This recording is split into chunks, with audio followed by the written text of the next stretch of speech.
Logos TV, le canal de l'Évangile.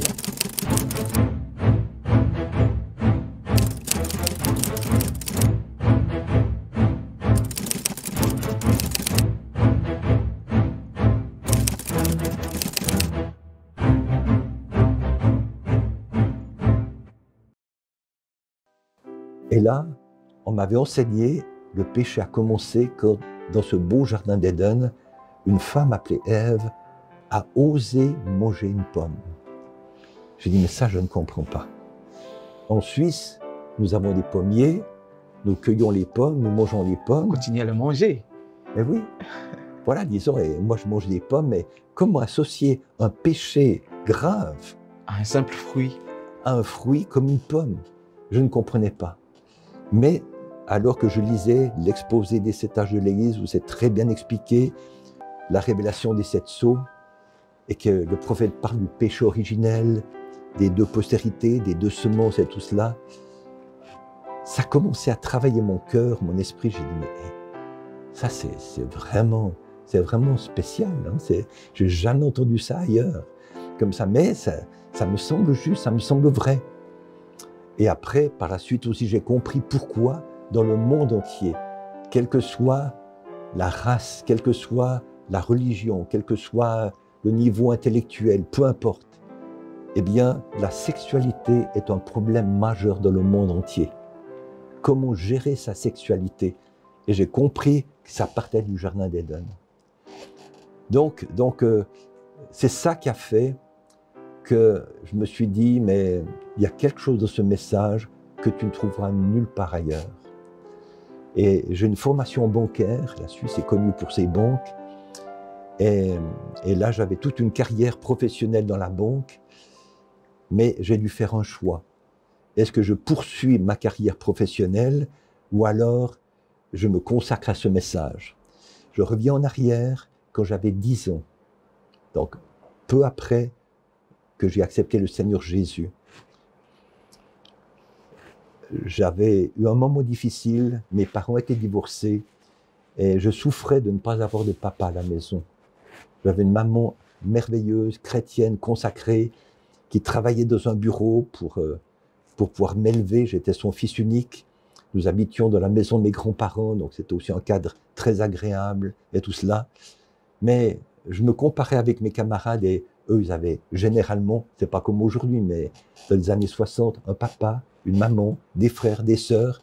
Et moi, j'avais une très bonne maman, des très bons grands-parents, mais j'avais pas de papa, il habitait en France, moi j'étais en Suisse. J'avais pas de frères et sœurs, des fois je m'ennuyais, j'étais tout seul. Et j'en voulais à ma maman. J'ai dit, mais pourquoi tu m'as pas donné de papa comme les autres? Hein, j'étais des fois méchant avec elle. Je pouvais être très gentil, mais des fois très méchant. Mais ce jour-là, je me suis révolté contre Dieu. Je rendais Dieu coupable de ne pas avoir de papa. Et quand j'ai exprimé ma révolte, ma maman m'a entendu et s'est mise à pleurer. Et quand je l'ai vue pleurer, j'ai dit, maman, pardonne-moi, pardonne-moi. Excuse-moi. Elle a dit, mais François, moi je te pardonne. Mais là, c'est grave. Tu t'es révolté contre Dieu. Pourtant, Dieu a été bon pour toi. Mais tu rends Dieu coupable de quelque chose dont il n'est pas coupable. Donc, ce n'est pas juste ce que tu as fait. Maman, qu'est-ce que je dois faire? Elle a dit, mais va prier, va t'humilier, va te repentir, demande-lui pardon, parce que ce que tu as fait n'est pas correct. On dormait dans la même chambre, on avait son lit là-bas, mon lit là. Je suis allé vers mon lit, je me suis mis à genoux. Je ne sais pas ce que j'ai dit, mais je crois que j'étais sincère. J'avais 10 ans. Je me suis humilié, j'ai demandé pardon à Dieu, je me suis repenti. Tout ça, vraiment, j'étais conscient de ma révolte, de ma mauvaise conduite et tout. Et après un moment, eh bien, quelque chose de merveilleux est venu. J'ai senti une paix venir sur moi. Et étonnamment, une voix m'a parlé. Je ne pense pas que c'était par les oreilles, mais intérieurement. Et j'ai écouté cette voix. Dès qu'elle a terminé de parler, je me suis vite levé. J'étais vers le lit de ma maman. J'ai dit, maman, Dieu m'a parlé. Elle a dit, Dieu t'a parlé, mais qu'est-ce qu'il t'a dit? Et je lui ai répété ce que la voix m'avait dit. Et en ce temps-là, nous n'avions pas d'enregistreur. Mais ma maman étant secrétaire, elle connaît la sténographie. C'était une manière, avec des petits traits, des petits signes comme ça, Oui. d'écrire rapidement, hein, quand le directeur ou comme ça dictait une lettre, Oui. elle faisait toutes sortes de petits signes comme ça. Et puis Pour après, retenir, en fait. pardon? Pour retenir. Mais oui. Et après, elle retranscrivait en bon français. Donc, elle a vite pris un bout de papier, elle a vite sténographié tout ce que je lui disais, et après, elle l'a retranscrit. Ce que Dieu m'avait dit. Et Dieu commençait ainsi, mon fils, écoute ma voix. Mais je ne savais pas qu'il avait parlé. Mais il m'a dit, mon fils, écoute ma voix, car ma parole est la vérité.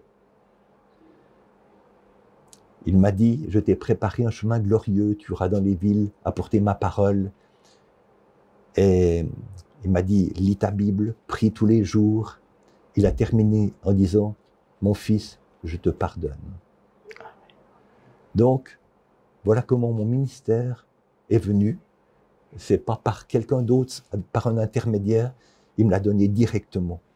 Donc, je reviens maintenant, j'ai 18, 19 ans, je lis le message, et je dis maintenant, mais non, mais ce message, j'en ai besoin pour moi-même. Et les traductions arrivent au compte-gouttes et tout cela, ça prend beaucoup de temps. Donc là, j'ai demandé au frère Evalfranc, j'ai dit, est-ce que je pourrais avoir l'adresse du frère Billy Paul Branham? J'aimerais aller aux États-Unis. Je vais aller chercher le message à la source. J'ai donc écrit au frère Billy Paul, et il m'a répondu gentiment, il m'a dit, écoute, je ne peux pas te faire venir, mais écris au frère Roy Borders de Spoken Word Publications et au frère Perry Green. Et peut-être qu'eux peuvent te faire venir. J'ai donc écrit aux deux, et là, au printemps, au début de l'année 1970, frère Evalfranc est revenu à Lausanne, chez frère Marié, avec le frère Perry Green. Et après la réunion, je suis allé vers le frère Green, je dis, frère Green, je vous ai écrit, il y a quelques mois en arrière, je me suis présenté, il a dit, oui, je me souviens de ta lettre et tout cela. Et j'ai dit, voilà, je découvre le message, mais j'aimerais vraiment tout le message. Et j'aimerais améliorer mon anglais. Est-ce que je pourrais aller aux États-Unis? Et frère Green avait cette personnalité, il était très, très direct, très rapide. Il a dit, c'est bon, viens avec nous. Je dis, merci beaucoup, mais je travaille dans une banque américaine, je ne peux pas partir d'un jour à l'autre. Laissez-moi le temps de donner mon congé. Et je parlais, pas de problème, ne t'inquiète pas, on aura un endroit pour toi où habiter, on va s'arranger, mais tu es le bienvenu.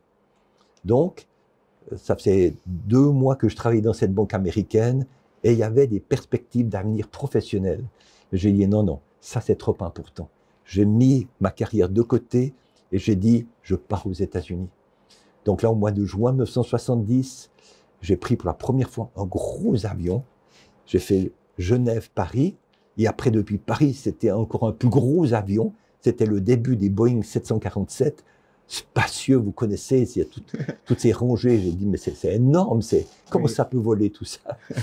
Et l'avion faisait Paris-New York, après New York-Tucson, et je suis arrivé là-bas, et ça répond aussi à une de tes questions. Oui. Eh bien, je suis resté 9 mois sous le ministère du pasteur Perry Green, à Tucson, qui était un collaborateur de frère Branham. Et il y avait 3 réunions par semaine. Frère Green prêchait le dimanche matin, des fois il prêchait le dimanche soir, ou généralement on écoutait un message de frère Branham dans l'église le dimanche soir. S'il y avait une brochure, on avait chacun sa brochure. Des fois le mercredi soir, des fois on écoutait encore frère Branham le mercredi soir. Et une chose que j'ai retenue du pasteur Perry Green, dans ses prédications, il disait, eh bien, dites ce que les bons disent. Dites ce que les bons disent. Donc, je l'ai emmagasiné, je l'ai gardé pour moi, et c'est ce que je mets en pratique aujourd'hui. Mais maintenant, pour l'anglais de frère Branham, Oui. hein, j'enchaîne comme ça, voilà. Donc là, j'habitais avec un jeune frère de mon âge qui était ingénieur en électronique sur les avions. Donc, il travaillait la journée. Moi, j'étais à la maison, des fois j'allais dans le bureau de l'église de frère Green, il y avait un gros duplicateur où on pouvait copier plusieurs bandes, des grosses bobines 18 cm en même temps, copie rapide. Donc pour me rendre utile, j'allais donc au bureau de l'église et puis me donner les bandes vierges, il y avait un original et tout ça, je mettais sur l'appareil et ça tournait comme ça. Après on mettait ça dans des cartons, on mettait les étiquettes et ça partait à l'étranger partout, c'était diffusé. Donc, c'était mon premier contact avec les bandes matérielles. Mais là, pasteur, une question, les bandes étaient en anglais déjà? Ah, c'était que d'anglais. Que de l'anglais? Que de l'anglais, voilà. D'accord. Mais le soir, quand mon ami Lyle Johnson revenait du travail, bon, moi, je ne sais pas cuisiner, donc lui faisait un petit peu la popote, la cuisine, puis après, moi, je faisais la vaisselle. C'était un autre accord entre les deux. Mais une fois ça terminé, on écoutait le prophète. Il avait un enregistreur, on mettait les grandes bobines, hein, les grandes bobines magnétiques, dont parle Frère Branham, ce qu'il y avait de ce temps-là. Mhm. Et puis, comme ça, ben, peut-être pas de brochure, alors il appuyait « play ». Il passait seulement une phrase ou deux « stop ». Lui ne connaissait pas le français. Et il répétait tranquillement ce que Frère Branham venait de dire jusqu'à ce que je comprenne. OK. Voilà. Donc ça, c'était mon apprentissage. Parce que écouter moi-même en continu Frère Branham, non, ça allait trop vite, l'accent. Lui-même, il lui dit, les hands. Mais bien sûr, exactement. Et moi, en Suisse, c'était l'anglais de Cambridge, Wow. d'Oxford, en Angleterre. C'était pas l'anglais américain, encore moins du Kentucky. Si. Donc, il fallait que mon oreille s'habitue. S'adapte. Même si certains mots, je connaissais, mais disons la prononciation, l'accent, ça, il fallait que je m'habitue.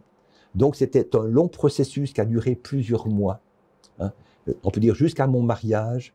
J'arrive en juin, comme mon mariage au mois de novembre. Eh bien, tant que j'habitais avec ce frère, eh bien, on écoutait les bandes, mais quelques phrases à la fois, stop. Il me réexpliquait. Voilà, telle chose, telle chose. Ah, d'accord, j'ai compris. Play. De nouveau, une ou deux phrases, stop. Et il répétait tout ce que le prophète avait dit. Ah, d'accord, oui, j'ai compris. Play, stop, play, stop. Ça, c'était play, le stop. processus. Et je suis vraiment reconnaissant pour le frère Lyle Johnson qui a eu la patience, amen, de faire tout ce travail de formation avec moi jusqu'à ce que mon oreille s'habitue. Et je crois que maintenant, enfin depuis bien des années, eh bien, je crois que je ne suis pas américain, mais j'ai tellement entendu la voix de frère Branham qu'il m'est arrivé, eh bien, d'entendre quelque chose sur la bande qui était des fois différent de ce qui était sur la brochure. Il y avait un mot peut-être pour un autre. Alors, je peux me tromper. Alors, ce que je faisais, j'écrivais à Jeffersonville, je dis, voilà, dans tel message, je suis en train de traduire. Dans le texte écrit, dans la brochure, il y a tel mot, mais moi, j'entends autre chose. Donc maintenant, regardez et dites-moi. Qu'est-ce que c'est? Des fois, j'avais raison, des fois, j'avais tort, mais des fois, j'avais raison. Donc, pour dire la grâce de Dieu, qui avait ajusté mon oreille vraiment à la manière de parler de frère Branham. Donc, voilà, est-ce que ça répond à une partie de tes questions? Oui. Alors, pasteur, c'était effectivement ce qu'on voulait savoir. Comment l'oreille du pasteur s'est adaptée. Et tout à l'heure, ce que vous venez d'expliquer, ce long processus avec le frère Lyle, qui a eu la patience de vous donner chaque phrase, voilà. de vous expliquer en partie tout ce que frère Branham voulait dire. Vraiment, ça prouve qu'il y a eu du travail et surtout la grâce de Dieu. Amen. Amen. Alors, pasteur, maintenant, nous allons atterrir sur une autre question qui est de savoir comment le travail de la production des bandes se faisait.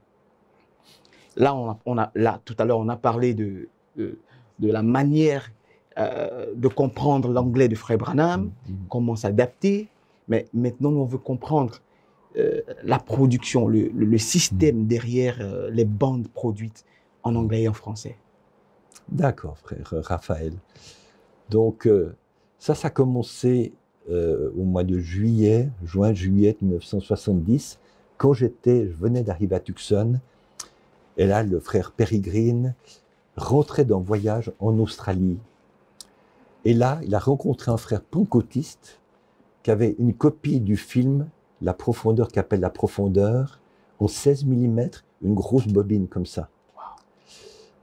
Il faut que nous sachions que La profondeur qui appelle la profondeur, qui a été filmée à Washington, et Le prophète du XXe siècle sont des films qui ont été réalisés par des pentecôtistes, pas par des croyants du message, par des pentecôtistes. C'est aujourd'hui que je l'apprends. Voilà, mais c'est ce qui s'est passé.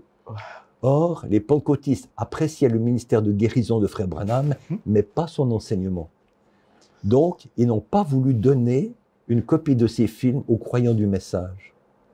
Ok. Qui ne voulaient pas promouvoir le ministère de Frère Branham auquel ils ne croyaient pas comme prophète.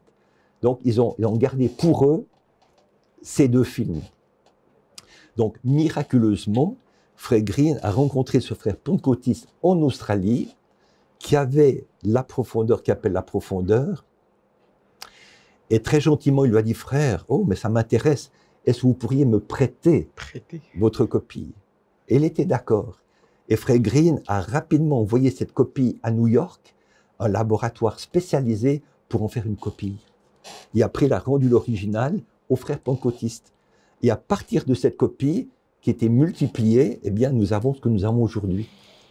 Or, en rentrant aux États-Unis, avec ce film, il a montré ce film à l'église, et je l'ai vu pour la première fois. Après, on faisait des réunions dans des salles, etc., autour de Tucson, et chaque fois, moi, j'allais, et je le voyais encore une fois, et encore une fois, et encore une fois. J'ai dit, ah, mais c'est extraordinaire, non seulement d'entendre, mais de voir aussi le comportement, l'expression du visage du prophète, quand il prêche, quand il parle, quand il prie et tout cela, tout ça, ça dégage, ça reflète quelque chose. Hein, son humilité, oh pardonnez-moi, je me conduis comme un enfant, puis c'est la petite fille qui vient vers lui, il la serre contre lui, comme ça. Ça, on ne peut pas le comprendre en écoutant, mais de voir ça, j'ai dit, mais ça c'est vraiment, ça me touche beaucoup. Mon frère Branham, ce qui m'a baigné, touché, c'est pas seulement l'enseignement, mais sa manière d'être, son comportement, son attitude, sa vie, ses actions, ses réactions, ses interactions avec les autres. J'ai vu la manifestation pratique dans la chair de ce qu'il prêchait. Donc, ça m'a beaucoup béni. Mais là, Dieu a commencé à travailler mon cœur. J'avais 20 ans. Je disais, mais c'est un trésor. Mais je n'ai pas le droit de garder ce trésor pour moi. J'aimerais en faire profiter ma famille et les francophones. Donc là, j'ai dit à Frère Green, j'ai dit, mais Frère Green, j'aimerais tellement pouvoir traduire le film. Il m'a dit, pas de problème, c'est bien.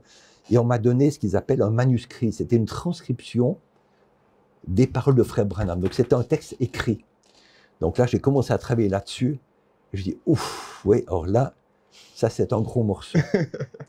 Bon, la voix, je commençais à m'y habituer, mais maintenant, la manière de parler, la grammaire, enfin, on commence une phrase, qu'on finit pas, des expressions idiomatiques et tout, j'ai dit, ouh là là, ça c'est vraiment une autre paire de manches.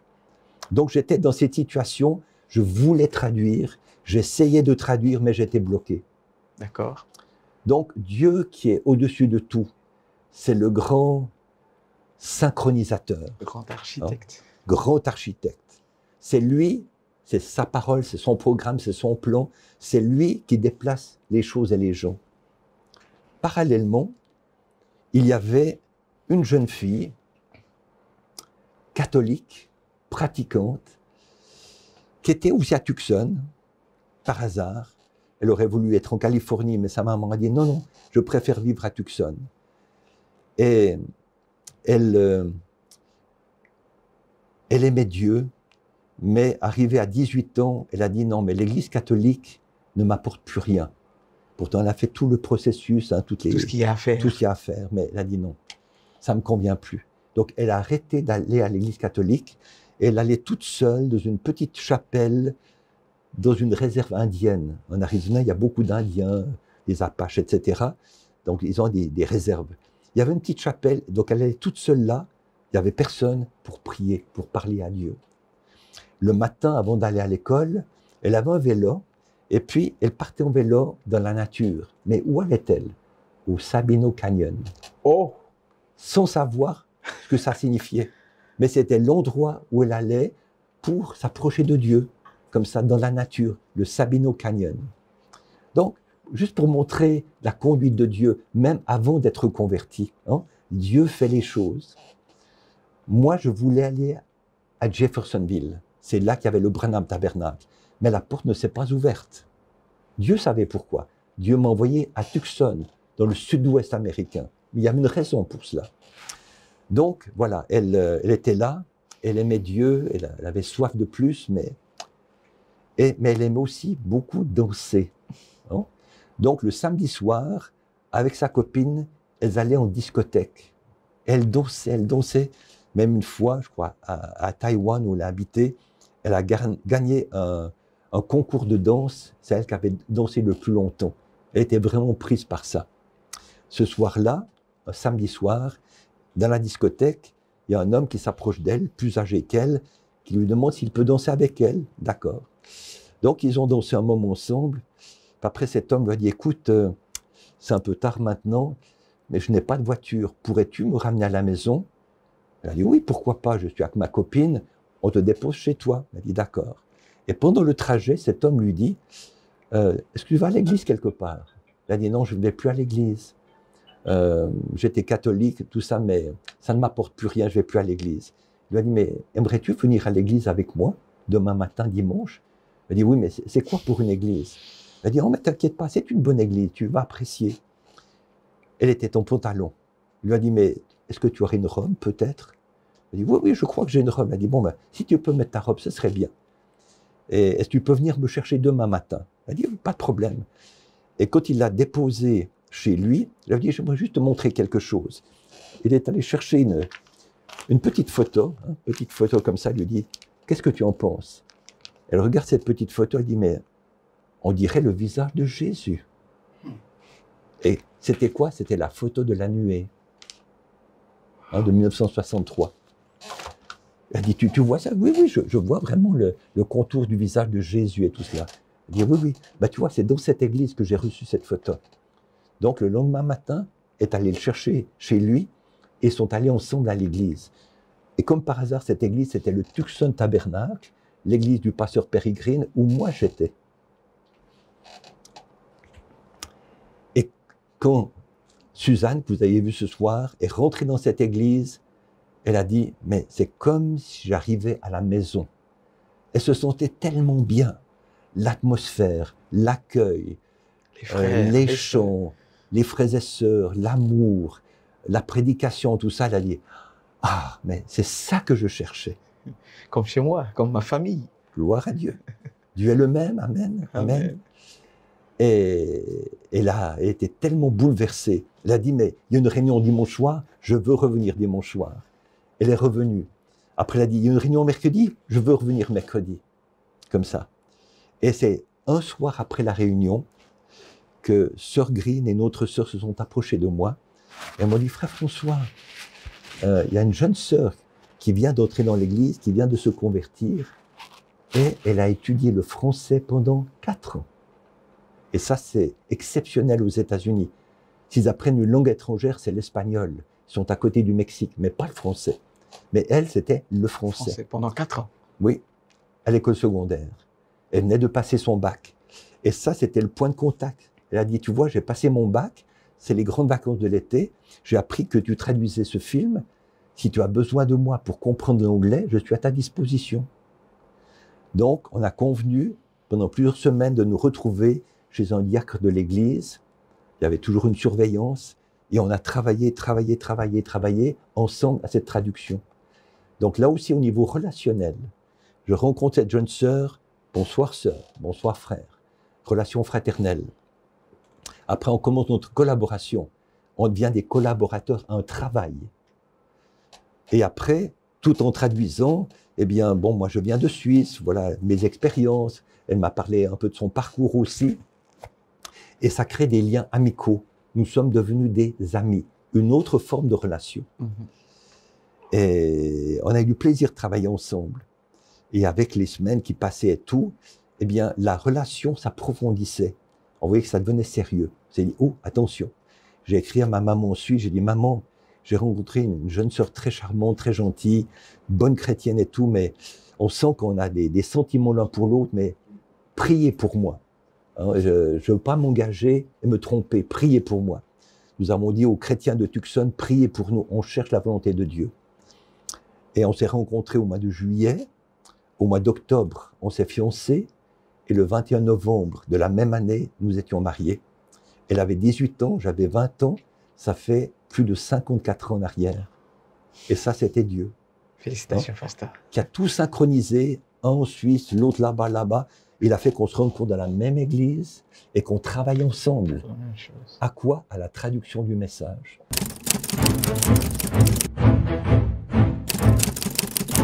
Logos TV, le canal de l'Évangile.